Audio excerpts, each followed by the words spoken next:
Olá, olá, olá, meu querido aluno, minha querida aluna, tudo bem? Conforme prometido, estou de volta com a nossa segunda aula do nosso último módulo de peças práticas.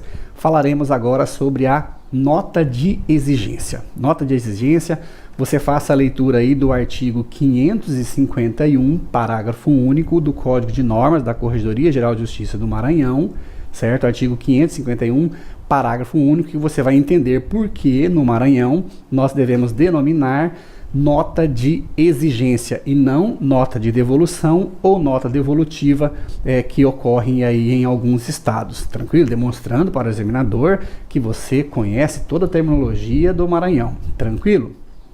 Como vocês todos sabem, já estudaram aí nas nossas aulas da primeira fase e que constam ainda aí na nossa plataforma, que você pode assistir aí até o dia da prova sem nenhum problema, certo? Vale a pena que você faça, aqui você assista essas aulas, as aulas de registro de imóveis que eu gravei, as aulas sobre direito tributário, muito legal. Então faça esse reprise e faça esta reciclagem dos seus conhecimentos.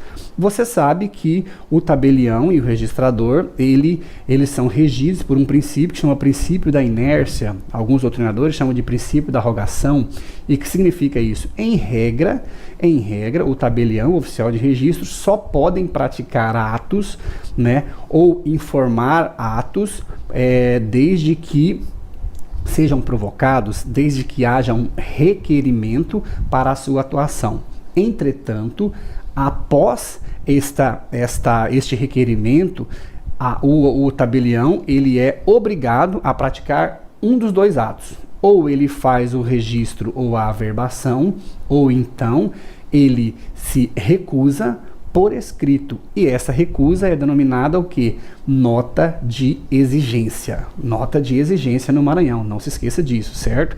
Então, após ser provocado, ele só pode, só tem duas opções: ou ele pratica o ato, ou ele registra, ou ele averba, ou ele emite a certidão, né, dependendo do requerimento, ou então ele se recusa sempre por escrito, por meio de uma nota de exigência, que é o que você vai aprender a fazer comigo nesta aula, tranquilo? Então vamos lá, você já está acostumado, peço licença a vocês, o nosso roteiro para uma nota de exigência. Primeiro, o cabeçalho, coloca o cabeçalho completo, aqui você está autorizado, certo? Lá no registro de imóveis, lembra do nosso último simulado, né?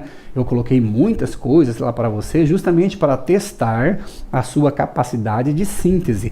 E lá nós não tínhamos nenhuma possibilidade de colocar o cabeçalho completo. Era somente o quê? Registro de imóveis, indicando qual que era o livro, de forma bem simplificada. Agora aqui não, nós temos bastante espaço, então você pode utilizar aí o cabeçalho completo. A denominação, que você vai escrever nota de exigência, de forma centralizada, para ficar mais simétrico, para que a sua prova fique mais bonita. Você vai analisar o artigo 135, que você já deve se recordar, professor, os 135 são os dados do protocolo. Muito bem, nós colocaremos esses dados do protocolo na nossa nota de exigência, certo? O número 4, que é o mais importante, certo? O número 4 é que você vai fazer realmente as exigências, e aí eu vou te dizer uma coisa: não faça numeração, certo? 1, 2, 3, 4, 5. Por quê? Porque o edital, ele diz que todas as respostas e a peça prática deve valer-se de quê? Deve ser escrito, toda a peça, todas as respostas devem ser escritas na forma de dissertação. Então, na dissertação, nós temos que fazer então a exigência. Como você vai fazer? Você vai utilizar um parágrafo para cada exigência e vai deixar lá os 2 centímetros no início de cada parágrafo, para que a sua peça prática fique muito bonita, muito simétrica e você seja muito bem avaliado pelo examinador. Tudo bem? Então, sem numeração, basta que você coloque o quê? Exigências, 2 pontos. E aí você começa as suas exigências, certo? Lembrando que depois de 2 pontos você começa com letra minúscula, certo? A não ser que for uma palavra naturalmente maiúscula, com letra maiúscula, certo? Se for um substantivo próprio, né? Mas se for um substantivo comum, você começa com a letra minúscula. Tranquilo? O artigo 198, se você já está estudando, professor, eu lembro, o artigo 198 que coloca lá o procedimento de dúvida. Nós citaremos isso na nossa nota de exigência também. Tá difícil falar exigência hoje, viu? Vamos lá. E aí o nosso fechamento muito simples, só com 2 requisitos, local / data e assinatura do notário ou do oficial de registro. Tranquilo? Tudo bem? Então vamos lá. O nosso modelo de nota de exigência. Muito simples, muito tranquilo. Brasão da República, República Federativa do Brasil, Estado da Federação, comarca, município. Nota de exigência centralizada aqui para que o questionador fique feliz. Artigo 135, o que nós colocaremos? O artigo 135 diz lá, o protocolo deverá conter colunas com as seguintes anotações. Número de ordem, então nós colocaremos o quê? Número de ordem, continuando indefinidamente nos seguintes, né? Então, número de ordem, número, dia e mês, natureza do título e qualidade do lançamento. Então, aqui você vai ver se é uma escritura pública, se é um registro integral, se é um registro resumido, nome do apresentante, nome, anotações e averbações. Se tiver alguma anotação, já coloca. Então, você coloca somente o que? Anotações e averbações. Número 4, exigências. Como eu coloco e como eu indico para que você faça na sua prova? Diga o seguinte, coloque dessa forma. Não é possível efetuar o registro, ou se for uma averbação, você deve mudar para a averbação, né? Ou se não é possível emitir a certidão, você fala não é possível emitir a certidão. Então eu deixei aqui o modelo de registro. Não é possível efetuar o registro do título apresentado pelos seguintes motivos, 2 pontos. E agora eu vou colocar o que? Todos os motivos, e os motivos devem ser sempre fundamentados com a norma legal, sempre com a lei. Então você vai dizer o seguinte, o título não pode ser registrado por isso, tendo em vista a previsão do artigo tal, do parágrafo tal, da lei tal, certo? Sempre. Professor, uma coisa que me deixa muito preocupado é que nós estudamos lá em Direito Constitucional um aspecto que se chama o quê? Inconstitucionalidade. Meus queridos, o tabelião e o registrador, ele não pode deixar de lavrar um ato alegando a inconstitucionalidade de uma norma, certo? Declaração de inconstitucionalidade é ato exclusivo do Poder Judiciário. Então, somente o Poder Judiciário, você vai aprender lá nas nossas aulas de Direito Constitucional, as formas de declaração de inconstitucionalidade, difuso, concentrado, por via de ação, via de defesa, mas quem pode alegar é somente deixar de praticar algum ato em relação à inconstitucionalidade é o juiz. Tabelião não pode alegar inconstitucionalidade da norma. Tranquilo? Fique bem claro isso para vocês, porque muitas vezes a pessoa fala, eu vou deixar de cobrar um emolumento lá, digamos, da minha casa, minha vida, porque eu entendo que essa norma é inconstitucional, porque é uma norma que versa sobre emolumentos, e emolumentos devia ser uma norma estadual. Tem muitos doutrinadores que escrevem sobre isso. Você não pode deixar de lavrar um ato alegando a inconstitucionalidade. No momento em que você deixa de praticar um ato alegando a inconstitucionalidade, você vai contra a presunção de constitucionalidade dessa norma. Tudo bem? Então, tranquilo. Uma dica para vocês, por exemplo, se for em relação ao registro de imóveis, né, ou se você, geralmente as notas de devolução são relacionadas ao registro de imóveis. Pode cair de todas as atribuições, certo? Mas, em regra, as notas de devolução, a nota de exigência, as notas de exigência, a nota de exigência, ela refere-se geralmente a registro de imóveis. Faça a leitura do artigo 536 do Código de Normas. 536 do Código de Normas do Maranhão traz lá os princípios do registro de imóveis. Então você não precisa nem memorizar, nem ter a dificuldade aí para memorizar, porque já temos lá no Código de Normas. Então digamos o seguinte, lhe é apresentado um título e esse título ele possui 2 imóveis. Certo? Para ser registrado em uma única matrícula. Você fala, professor, não pode, porque nós temos um princípio que se chama princípio da unitariedade da matrícula. Muito bem. Então, na sua exigência, você vai dizer o seguinte, não é possível efetuar o registro do título apresentado pelos seguintes motivos. 2 pontos.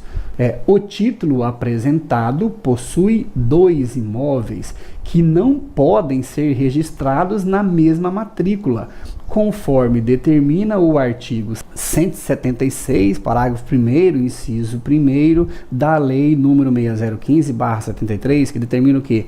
Cada imóvel terá matrícula própria, que será aberta por ocasião do primeiro registro a ser feito na vigência dessa lei. Pronto. Imagine que lhe foi apresentado esse mesmo título, que o proprietário que consta na matrícula não é o mesmo que consta como alienante. Você já sabe, professor, isso aí é um descumprimento ao princípio da continuidade. Então você coloca que dá aquele ponto final, comece na outra linha, deixe 2 centímetros e diz o seguinte, ó.